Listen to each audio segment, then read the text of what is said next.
Welcome everyone to this session of the AI for Net Zero webinar. I'm Sarah Perez. I'm postdoctoral research associate at Heriot-Watt University, and I will be your chair today for this very special session, along with Professor Hamed El-Sheikh, who will help co-sharing this session today. So this webinar series is designed to bring together experts and enthusiasts from both the AI and sustainability domains, with an overarching goal of accelerating process toward net zero targets. So we aim to engage and inform communities about groundbreaking research and developments at the intersection of AI and sustainability. And for that today, it's a pleasure to host Professor Baihua, who will talk about AI and digital twins for sustainable agriculture. So Baihua is a professor in AI, computer vision and machine learning in the Department of Computer Science at Loughborough University. As a key member of the Center for Sensing and Imaging Science envisions AI, autonomous and human-centered system research group. Our research focuses on innovation and application of AI, computer vision, machine learning, pattern recognition, and deep learning techniques.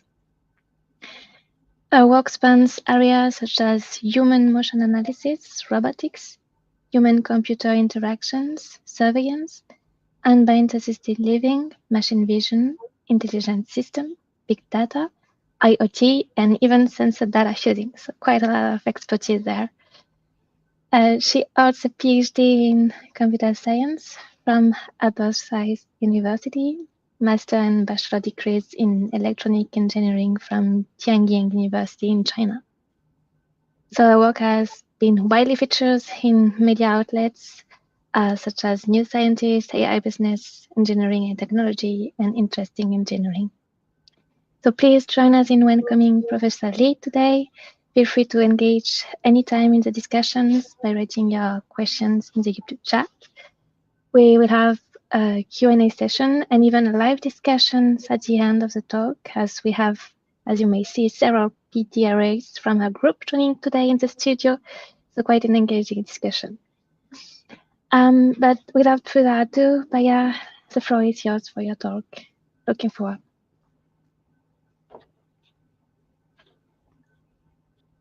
Okay, thank you very much for the nice introduction. It's really my pleasure to be here to share our research in the AI-empowered digital twin for sustainable agriculture.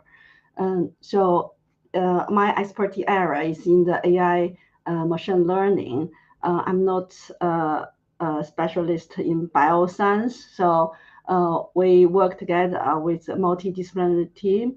So mainly focus on the greenhouse emission reduction in the agriculture sector. So we learn through this project as well.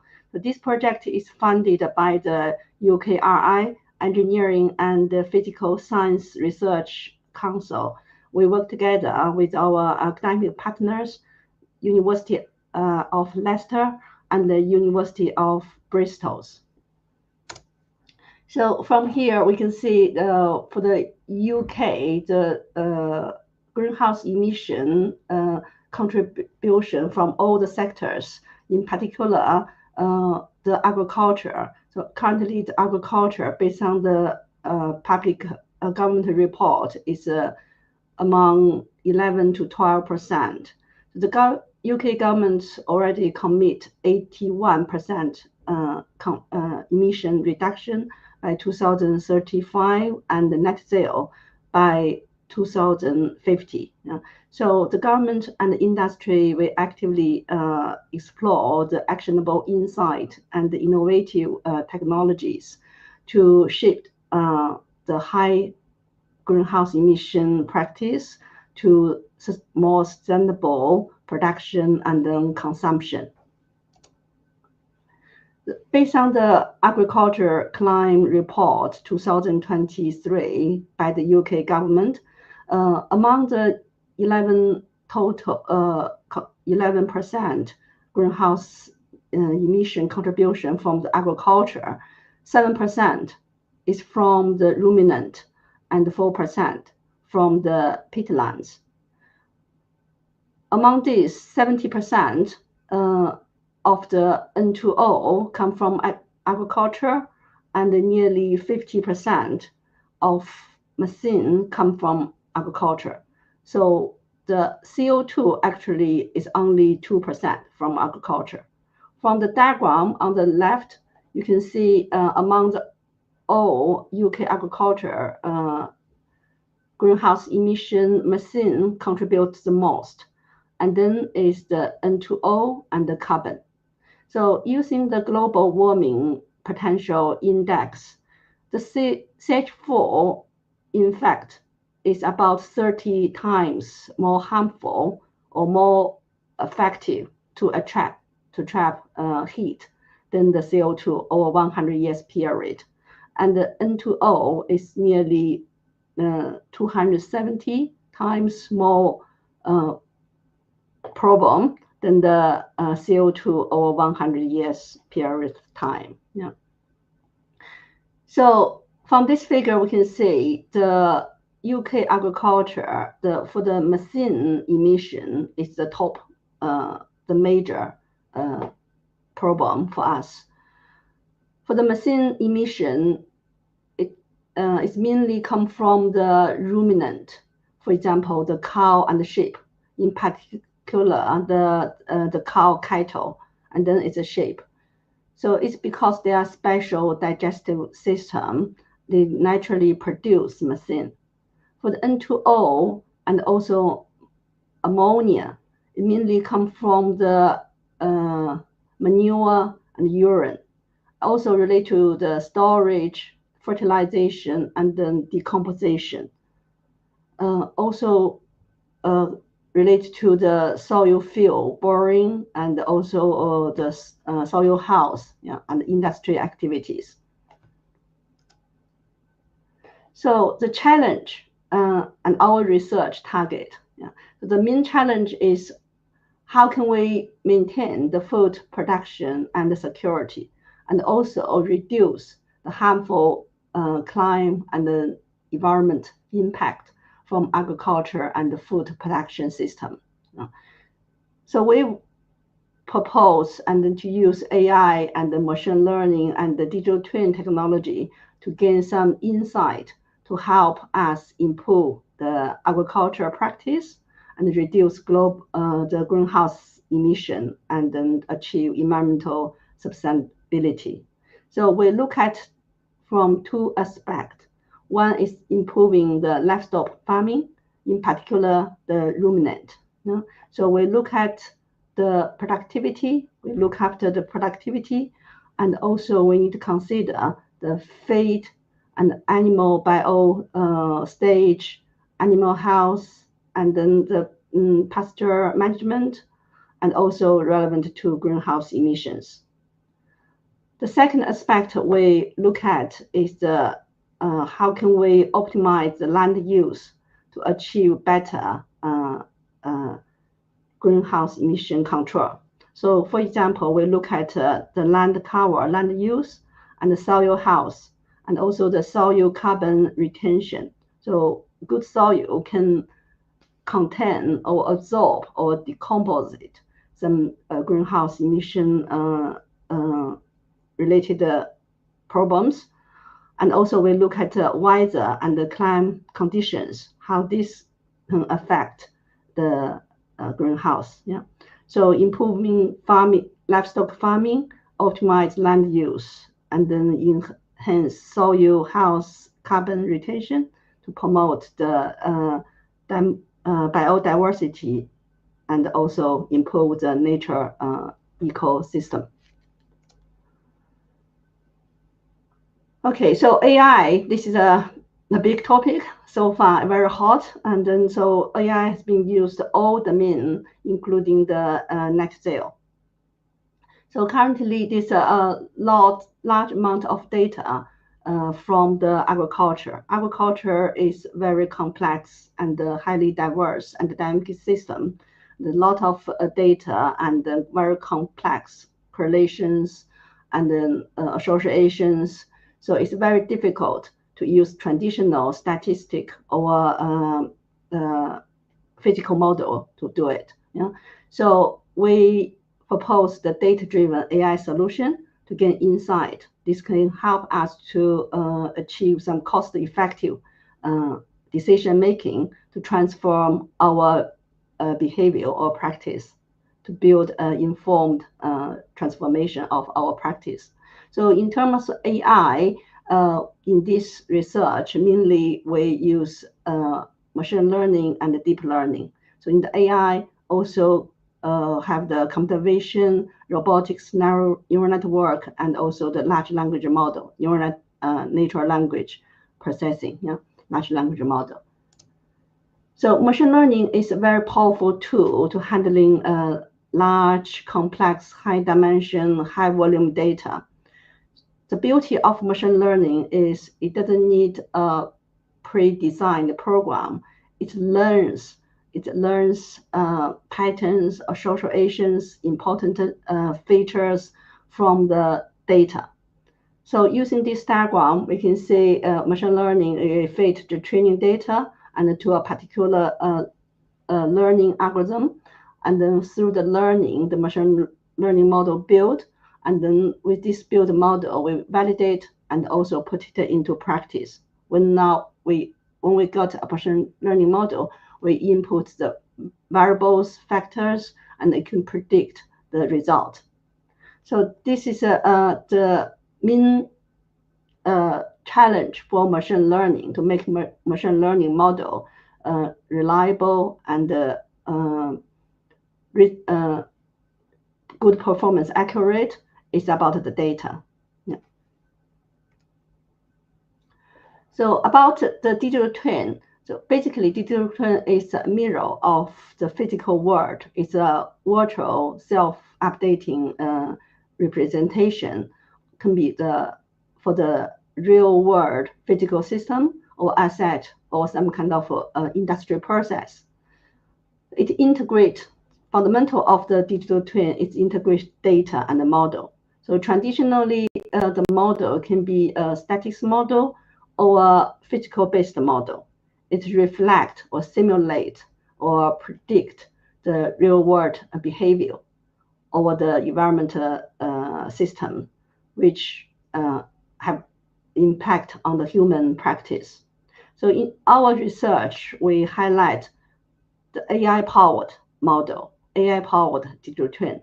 So that's because currently the data is very high dimension, multi-mode, very complex. A simple physical model or static model won't be able to represent all this complexity. So we use the AI-powered model. In particular, you will see a lot of machine learning models built through the research and combine human feedback loop. So here we mean the human knowledge, and then to enhance the reliability of the machine learning and the digital twin model, and also build the trust. So now, currently in my team, and we have several RAs and also PhDs, and then they join the research, and then currently some topics project, you will see one is a milk yield and ammonia estimation, and also we estimate the CH4 emission from individual cattle using the farm scale environmental and biological variables. We also look at accurate prediction, forecasting the greenhouse emission in air using the deep learning technology. At last, we also look at how can we estimate the large-scale greenhouse emission, the global level or national level emission, and the link with the land use using the satellite observation data. So for the first one is about how do we anticipate the milk yield and ammonia. So the aim is the farm all want to increase the milk yield production and reduce the production cost and also reduce environmental impact. Sometimes they are conflict. The objective can be a conflict. So for this research, we explore the essential factors and find the correlation and aim to optimize dairy management practice. So for example, the breed, how breed of the dairy cattle can affect the production and also emission, and the biological data, their age, weight, lactation, and very important is the feed and the dairy type and the intake, and also the feed utilization efficiency, productivity, and also the animal health. So we want to achieve data-driven precision farming. So current days, the farm, they widely use digital technology, for example, sensors and also the robotics, and then to record their farming practice.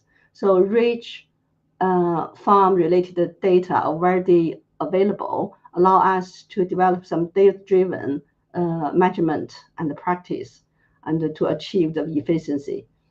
So machine learning here can handle the complex data, find the correlation. So it's a very powerful tool to gain the insight and then find the hidden pattern. So the aim of here particular is first is develop the machine learning model for milk yield prediction and also milk urine prediction. Why milk urine?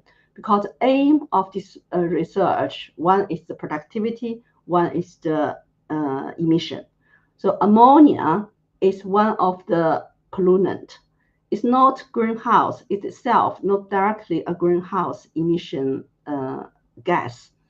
greenhouse gas, but it's the sources of N2O and also a lot secondary pollutant, for example, like particle matters. So it's very difficult to measure the ammonia or using the machine learning model to predict ammonia directly. But one thing we found very practical is the milk urine have some correlation, and through the empirical model, we can model from the milk urine to the ammonia. So we hope to find the important factors which affect milk yield and nitrogen emission. So the data set we use is from the National Institute of Agriculture, Food and Environment, and you can see here the age, weight, and also lactation months, and also different diet type and the dry matter intake, and also the fiber intake, and that is all the eating and the biodata. And also we have the milk quantity and the quality data. For example, the fat concentration, protein concentration, and the urine concentration. So we developed a hybrid machine learning model. So as you can see, all the diagram, input data, and so this machine learning, a standard machine learning pipeline, then we can predict the milk yield. Milk yield. So I think the novelty on this work is the hybrid. Why is hybrid? So machine learning, we know if we have the historical or real world data, and then, for example, all the input or the variables and also the target data measured, then we can build the machine learning model. Machine learning is a mapping between input and output. But sometimes, for example, the ammonia you can't. So in this case, we combine the machine learning with the empirical driven model. It's kind of static model, and then to achieve this. And another contribution is instead of individual or machine learning model, we use stacking ensemble learning. So this take advantage of the model diversity and then reduce the bias and the variance for to achieve stable prediction. on small data set. This is to avoid redundant features, and then we do a feature correlation analysis and reduce inflated feature, and also avoid overfitting. So that's some details on machine learning I can escape. Yeah. And we also use the feature ranking, for example, for milk yield, and we have over 15 features, and some of them may have association, some of them may not. So feature ranking is very important.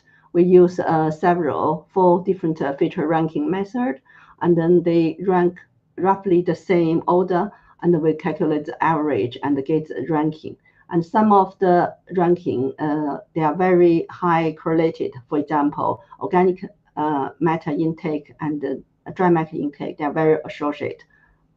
High association, so we remove, and also we remove some very low ranked features like ash intake. Yeah, so eventually we got 9 features, and for milk yield prediction, similar, for milk urea prediction, we look at not only the bio data and the feeding data, we also look at milk quality data, for example, milk protein concentration and milk fat concentration. Yeah, all this one, and then we select the most important features. Yeah, so mainly is for also help to reduce the dimensionality and improve the expandability. So machine learning, another challenge is about like a lot of people say, machine learning AI is black box. You have input, and whatever do, you don't know, and then you get output. You don't know what is happening in between the learning process. Yeah, you don't know how each of the feature impact on the output. So we try to, in our research, we try to understand this kind of explainability, so that the link with the human domain knowledge, and then to turn it into a actionable practice. Yeah. So this is some the prediction result, and then we look at the baseline model like linear regression, random forest, and SVR regression, support vector regression, and XGBoost, and also the neural networks. And for each of them, we use different accuracy measurement matrix, and then we find our proposed stacking model performed the best. So for this stacking model, and then we combine ANN and XGBoost and SVR. So milk urea prediction, we also examined a lot baseline model, machine learning model, and also assembled models. And then the proposed stacking model, hybrid stacking model, performed the best. So here can be very interesting. So machine learning model, traditional machine learning is mainly focused on the accuracy. As long as it's accurate to the benchmark data, then we say that is a good machine learning model. But when in a lot of real world situation, we need to understand what input or factors attribute link to the output. How do they impact on the output? So we use a Shapley analysis to gain some insight into the machine learning model. Yeah, so Shapley is a machine learning model. It's a way to explain how input impact on the prediction result. Yeah, so you can see here there are 4 figures. They are the first 3, top 2 and the left on the bottom. They are the baseline model, SVR, XGBoost, and the neural network. And the last one on the right-hand corner is the stacking model. So when we look at these sharp figures, each dot is a data point, and the color indicates the variable value, high in red and low in blue. And then all the features in each figure, they are ranked based on the importance or impact on the model output. So that's called a sharp value, sharp leaf value. And then we can see on each of the model, the lactation months ranked the first. It's the most high impact variables to the milk production, milk yield. Yeah. So when the lactation months, for example, is bigger, it's a negative impact, and then has less milk yield. Yeah. So and then it's confirmed with the mean knowledge and the farm practice. Apart from lactation months and diet type, that dry intake, also have the positive impact. So basically eating more and give more milk yield. Yeah. And for the milk urea, similar, and we find that the nitrogen intake is a dominant factor, contributes the most to the model output, the milk urea. Yeah. So it's a positive. When the intake is larger, and then you will have more milk urine generated. Yeah? And all these models, they have some agreement. And from here, we also see some disagreement about the ranking of the features. That's because the learning model more or less is different, and some of the dominant features, even also if there isn't some very high dominant features, and some other features, less important features, may have the different ranking. Yeah. And so this one really need human knowledge when we talk about explainability. Yeah. When we talk about explainability, we look at individual baseline model. We also look at for example, the ensemble stacking model. Yeah. Ensemble stacking model usually give a more stable ranking because it's kind of a combination of the strengths of the baseline model. Yeah. So when we have the milk urea predicted, and then so milk urea has a linear relationship with the milk urea nitrogen. So it is 46.7% of milk urea nitrogen. So we can get milk urea nitrogen. Yeah. And then from urea nitrogen, it also have some the statistical model link with ammonia. So we can estimate the ammonia. From this result, we can research, we find reducing the milk urea nitrogen, or say milk urea, can lead to significant reduction in ammonia. For example, if milk urea nitrogen reduced from 14 to 10 mg, and then it can reduce ammonia from 10% to 30%, depend on the gazing measurement. Yeah. So the second research we are doing is how can we predict the methane from individual cattle. Yeah. So worldwide, the methane account for nearly 20% of CO2 emission, and then the cattle agriculture ruminant produce a lot, so that gave us a chance to reduce methane from cattle. Yeah. But cattle and the farming system is very complex, and then it's very hard to investigate. Yeah. So in this particular research, and then the objective is optimize the methane reduction strategy in the cattle farming. Yeah.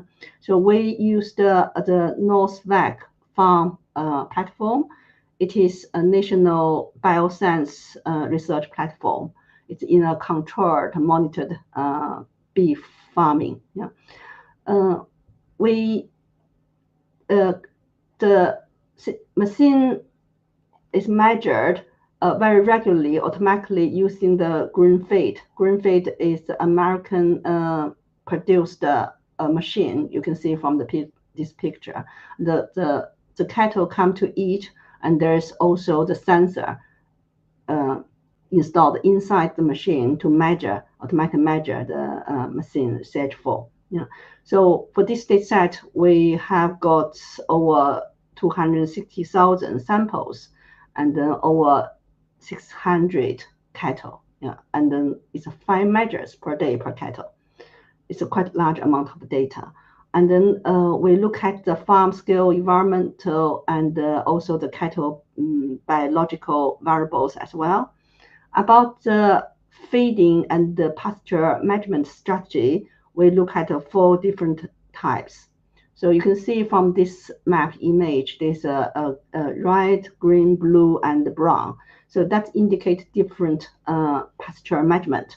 The red, for example, is a high sugar grass, and the green is nature pasture, no special varieties of grass. And the blue is a high sugar grass and with a white cover flour to mix the nitrogen and then to get a better nutrition in the soil. And very interestingly is the brown. So brown, in the brown farmland, and all the cattle are housed with intensive feed and also finishing. So they use high sugar grass and sometimes also use corn to feed the cattle.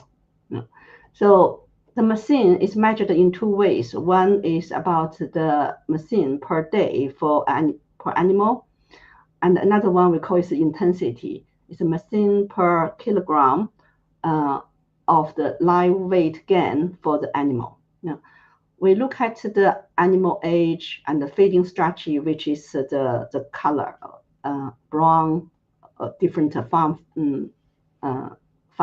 Yeah. And also animal weight and the breed. There are mainly 3 breed. Yeah, they are not balanced here. You can see, and the animal sex is roughly balanced. And also we look at the environmental like temperature and the humidity. So how all these factors affect the machine production per cattle. The machine learning pipeline we developed is showed like this, and then for all the data, say mainly is the grain feed, from grain feed the pollution data. CH4 we also have the CO2 data per animal, and then we also have the animal data for each of the animal. We have the weight, sex, and the feed treatment, age, and also breed, etc.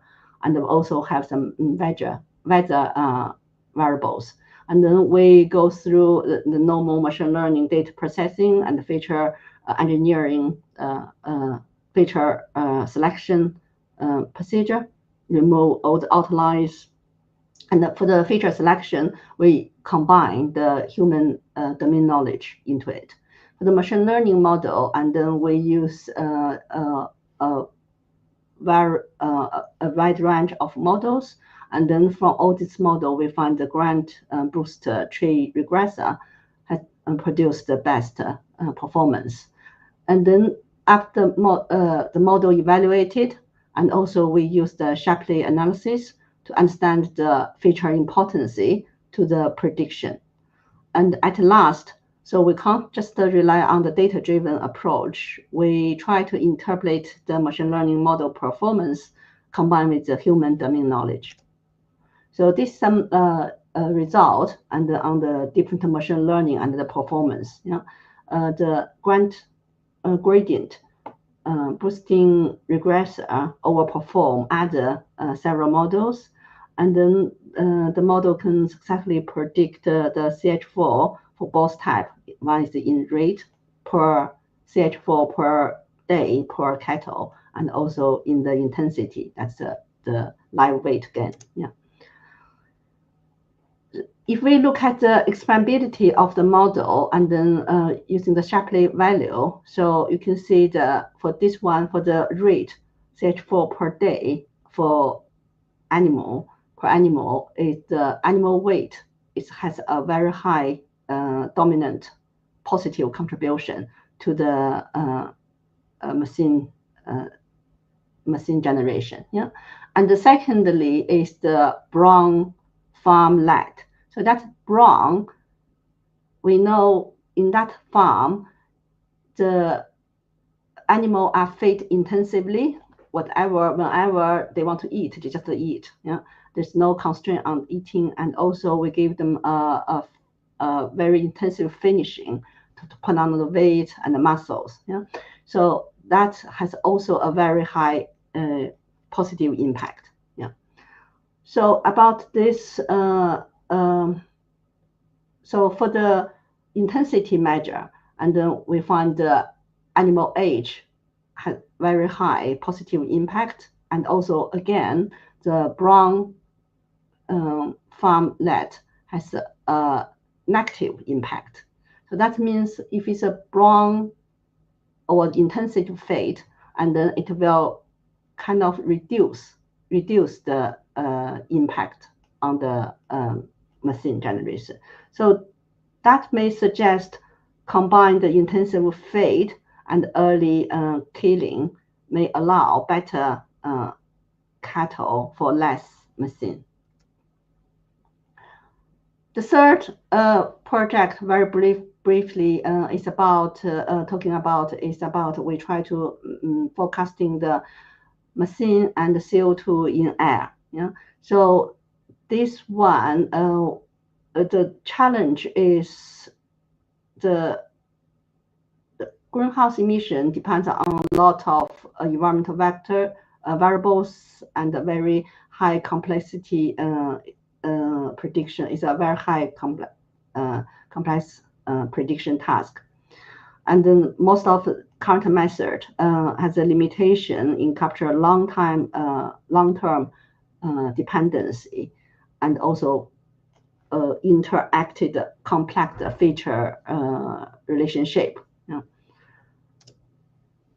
So the data we are using is from the ground tower data, and then we consider the apart from the ground greenhouse data, CH4 and CO2, we also consider the weather, temperature, and the wind speed, wind direction, humidity, and the pressure, etc. And the time span for this data set is hourly measure, a continuous hourly measurement, and over 2018 to 2021. So the on the machine learning side, we developed the multi-head self-attention, LSTM. We all know LSTM is a deep learning based model, and it's a sequential to deal with sequential time sequence data, capture the temporal dependency.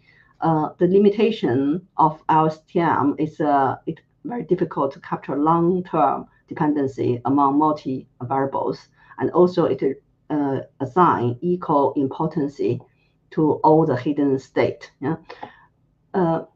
So here we introduce multi-head self-attention. So multi-head allow us to capture different type of dependency in parallel. For example, local short-term patterns, for example, some policy change or irregular event, and then which may impact on the sudden change of the pollution. Yeah. And also global long-term trend, for example, the change along the season, or year by year, the trend along the year. And self-attention actually allow us to connect any two time step and assign high attention scores to very important critical time and or features. Yeah. So here you can see some of the results. We compare our multi-head self-attention LSTM with LSTM and also GRU or standard machine learning SVR models. Yeah, and so this the proposed self-attention multi-head self-attention perform much better. Especially it can capture the very sharp changes, and this is the R value correlation with the predicted value and the true value, and then the proposed self-attention multi-head has a better R value and also a more concentrated arrow distribution. Yeah. Lastly, we talk about the satellite observation. CH4 CH4 estimation over the land use. Yeah. So here we use the CH4 is from the satellite data. We use the trumpney, and the resolution is 5 meters by 7 meters. And then we consider how land use, for example, 21 different land use, and from the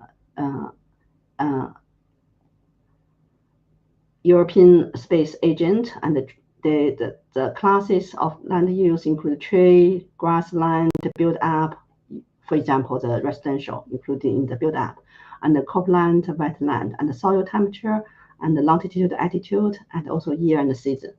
So we train machine learning model. I don't show too much.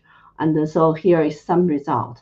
Yeah. And then so the problem of Earth observation is a lot of missing data.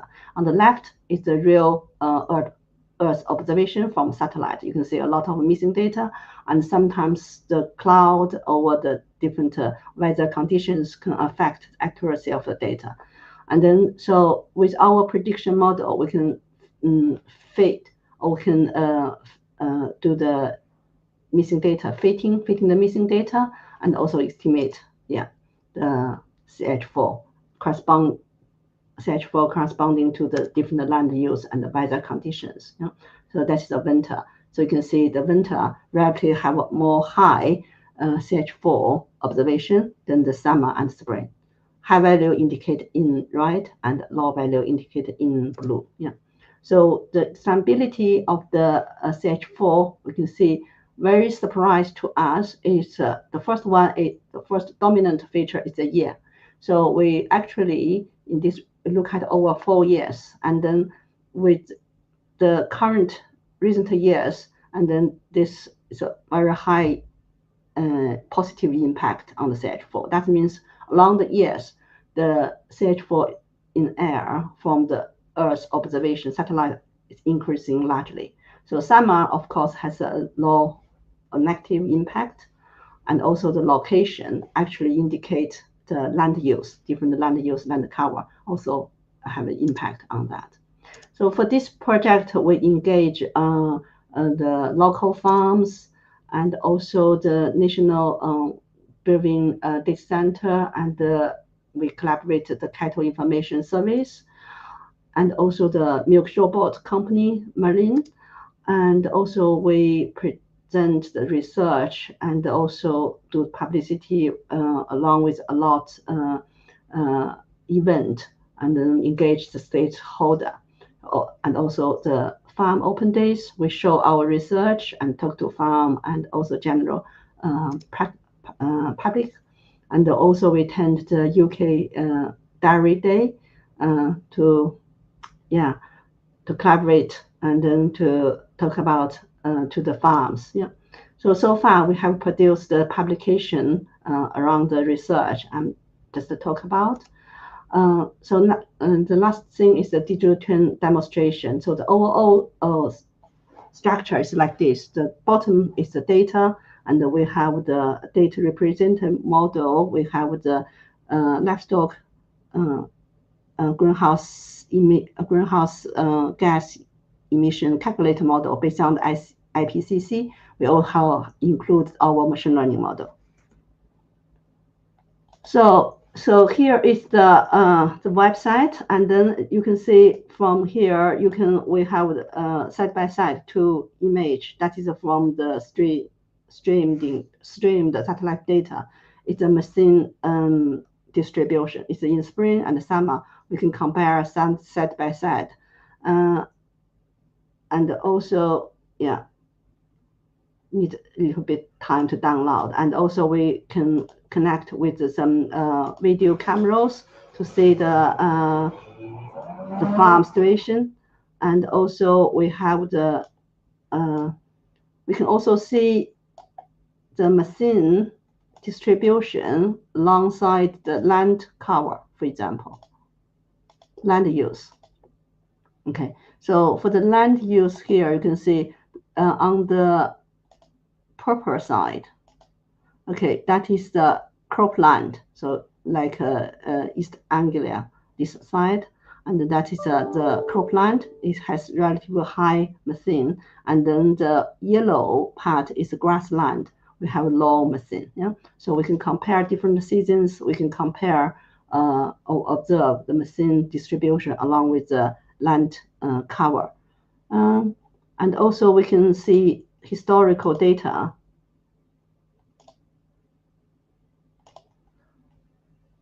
So, for example, here for the Warwick share historical data, and then so the purple line, this one indicate the national average, and then the gray one is the Warwick average methane over years, and then we can zoom in or out, yeah, observe the different years and see the gradually increase. It actually show us the gradually increase of the methane, and also we can associate with the soil temperature. It's 30 centimeter down to soil, yeah, and also the rainfall, correlation of the rainfall, yeah.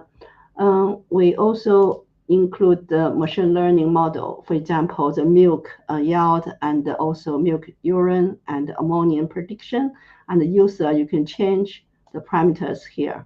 This is a default, and the user you can change. For example, you can change the dry matter intake, yeah, select increase or decrease, yeah, and increase, and you can change that to calculate the milk yield.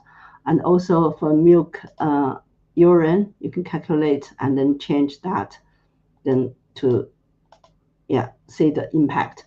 And then for ammonia, and then you can, for example, when milk urea is low, and this is low, and then high is high, yeah, and it's similar. So this is the one of the machine learning model. Another one I want to show you is about the CH4 prediction model. Yeah. For example, if I type in the time, and then we have we consider, for example, weight of the animal. Again, you can change the weight of animal.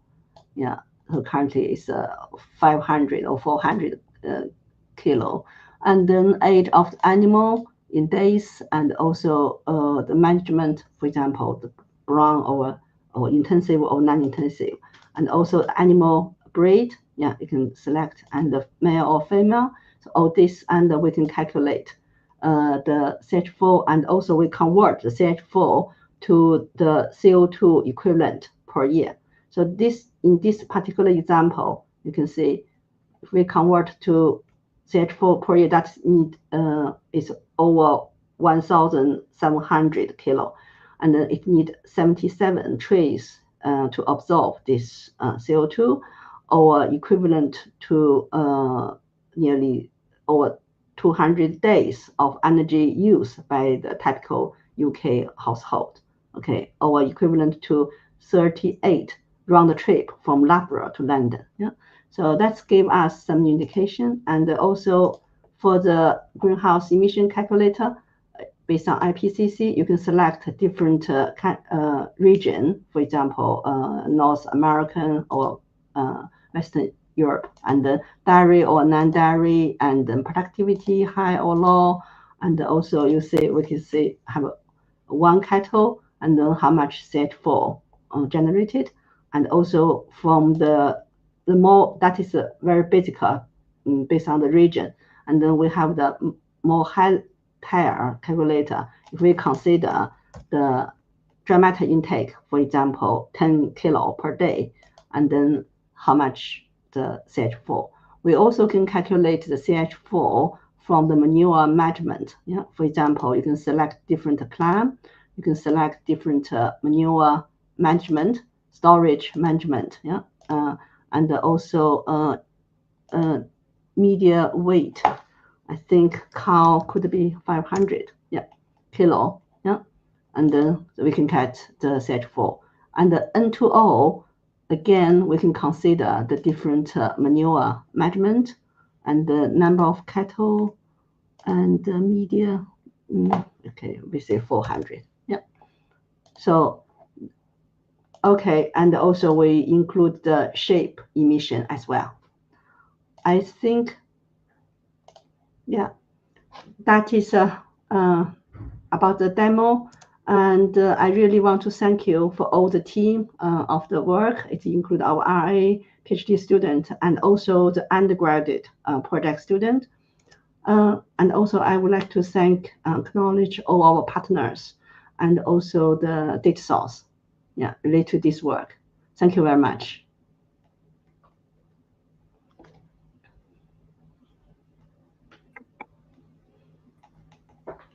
Thank you. Thank you very much, Baihua, for this insightful presentation. Quite broad expertise and diverse activity of your group. So if there is any question in the chat, please leave any comments. Right now, I don't see any, so I will start with a question on my own. So I actually have a question regarding the stacking ensemble learning model you have developed in your project number 1. So you said it was helping reducing bias and variance, but I'm just curious how you ensure that the choice of the base models is diverse enough. So how many models do you use in practice, and do you use any weighting strategy among the different models for the stacking? So you asked the stacking model. Yeah. So basically, it's about, for this challenge of this project, we don't know which machine learning model to use. So we start from individual baseline models and in different category. For example, decision tree based, or Bayesian based, or neural network based, and then we try to understand the performance of each of them, and then we can combine them together to generate an ensemble model. So the point is, each of individual model you can't cover or perform well on different data distribution or the model, the data, underlying data, and then combine the model or performance, and also we assign different weight and then confidence the model, so to give a better and then kind of average or stable prediction. Yeah. And any particular methodology to weight these different models among each other? What do you use in practice? Okay, so the weighting of the model, we can use some pre-knowledge from our instrument. So about accuracy, which one is to perform the accuracy, and also the some of the domain knowledge about, for example, this model, they rank the feature importance better. For when we want the explainability is high, important than the accuracy, because accuracy over 1.2% doesn't matter too much. And then we add on this kind of weight. We try to add on this weight. Right. So you're still using expert interpretation to average the models between each other. Okay. Good. I think the most challenge is after we get the model and explainability, when we write a paper or try to understand how can we improve, we also go back to the Cattle Information Service, because we have this our project partner, and then they have the domain knowledge. They try to this machine learning, even machine learning rank this feature very important. Oh, actually it's not. Maybe this. For example, the weight and the age, they are correlated. But in machine learning model, and then the weight maybe ranked very high, but the age very low. It's because the machine learning model, the weight override the age, because they are correlated. So actually, in domain knowledge, they are the same or similar. All right. Thank you. So then, regarding this interaction with farmers, so real people working on farms, I think your framework in your library is quite impressive. So do you have any feedbacks on people using it already? Is it open source? How farmers can deal with this kind of tools to improve their emissions and come up with more sustainable thank you for this question. It's a really good question, and also really a target we need to do. We have given a lot of presentations and workshops and show the farms, and also the farm or the audience, they feel practice with the input is very useful. They can, but the main thing, honestly, is about when we train the machine learning model, the reliability is based on the data quality. For example, if the data coverage is a high variation and all the diversities, and then the model is more reliable. Yeah. So we want to, through this project, to also want to highlight and the collaboration between researcher, farm, stakeholder, and also the government. And then so it's a lot segmented data. We spend a lot of time to get all this data. So it's still segmented and not very national scale. So I think in the future, to make a real very powerful, reliable machine learning tools, yeah, we definitely need some more data. Yeah, but this way we demonstrate is very useful. Yeah, for example, the data we train on, we present machine learning is reliable, and then based on that, and then the farm don't have to adjust their protein or dramatic intake. At least they know about just what and to have what impact. Right. Or which one it will negatively impact on the prediction. Awesome. Great. So Hamid, do you have a question? Yeah, actually, I have a question from the audience. Oluweya, he's asking, saying, just curious if the models have been used to backcast. I'm not sure what backcast means. And he's asking then if you have considered models that don't need back propagation. Backcast, I'm not sure. It's which project? It is about the LSTM. Yeah, I'm sorry, MSRLSTM. So I think this is Basha's work, right? I think we trained the machine learning model as a standard way, right, Basha? Yeah, it's like LSTM. It uses the backpropagation algorithm to update its weight while it's learning and minimize the error. So it's like a very traditional way how LSTM works.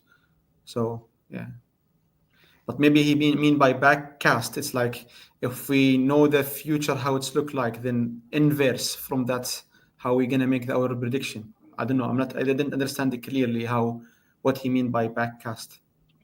Yeah, yes, clarify his question. Like backcasting for him means in the sense of predicting the past. Ah, yeah, using the future to look to the past. So we did it in the other way. We used the previous or prior past value to predict the future. We didn't. It's like the other way how he explained. And If I LSTM understand. are liquid state machine. So if I understand correctly, the machine learning models which have been used are standard. Either neural network which relies on back propagation, or trees which, if it is gradient boosted, have gradients as well for residual minimization iteratively. So I'm not aware of liquid state machine is either. I'm not sure what is. Me either.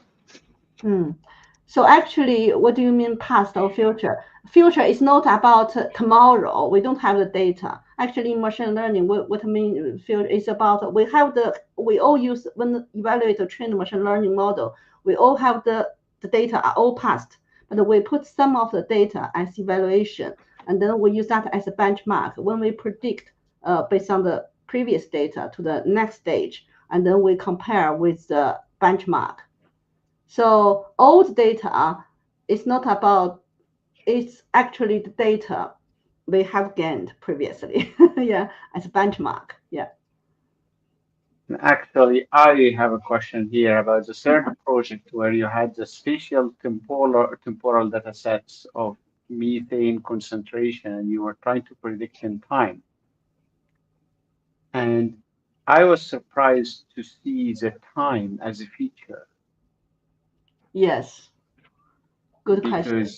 Yeah, so could you please tell us what is the mode of use of these models? Why do we need the time as a feature? What operationally, how do we time series, or for example, in stock market, they will use history over the last months to predict the next months, for example. They don't need to put time as an index. Yes, true. Yeah, good question. Very good. At the beginning, I think you are mentioning about the project 4, right? And then to predict from satellite, and then that's a global scale, large scale. It's not a farm scale. At the beginning we didn't use time. We didn't use a year, and then because that year is available, we want to see about is that the year along the year also have some impact, and then we put one variable as year, and it shows it's quite a dominant features that we were very surprised.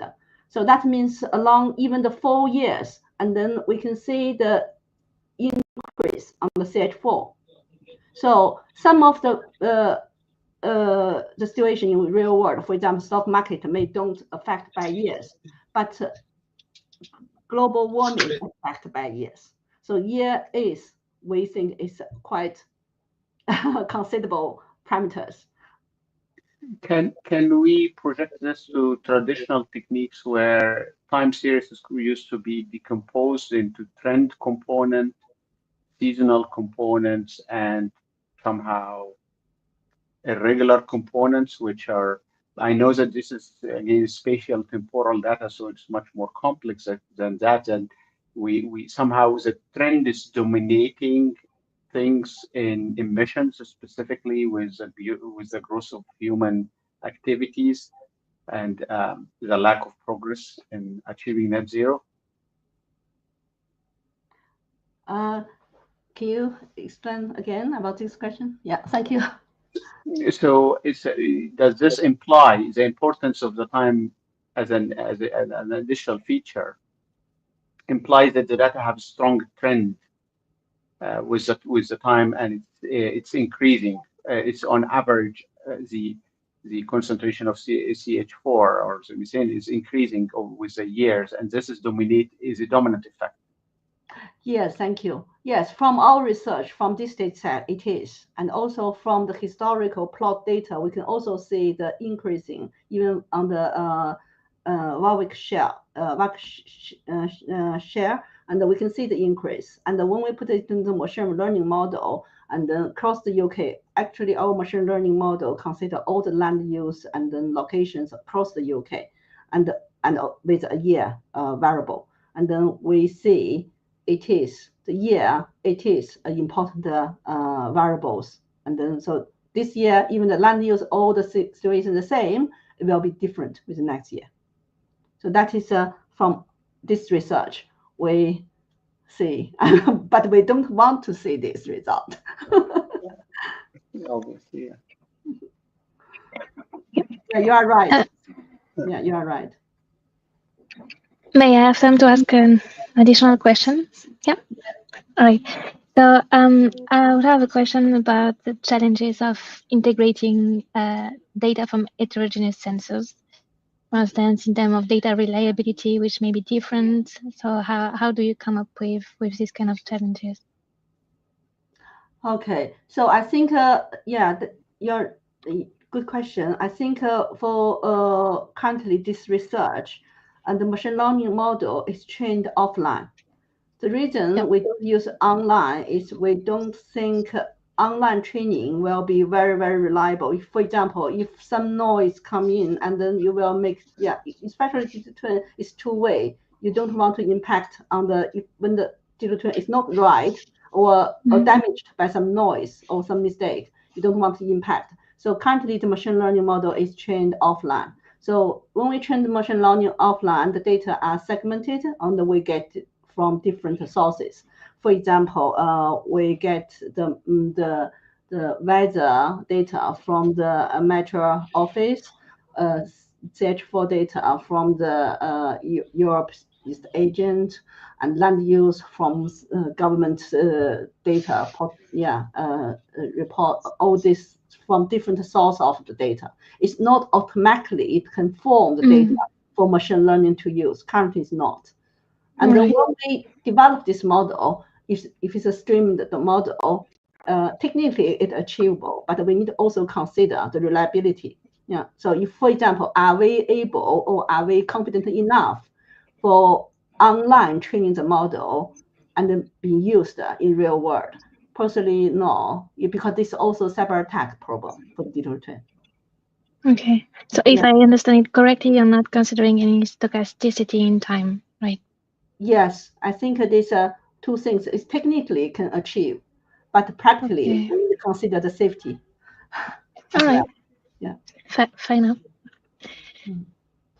So we don't have any more comments from the audience. Hamid, any more questions? No more questions from me. Okay.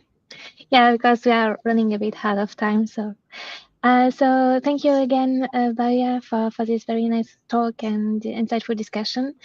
So we will just wrap up everything. So we will be announcing our next session for Tuesday, 26th of November at 2 p.m. And this will be a session featuring two early career researchers from the Abbas Shais University, so Dr. Nelson Lubanga, and from Heriot University, Dr. Hassan Had-Belatif.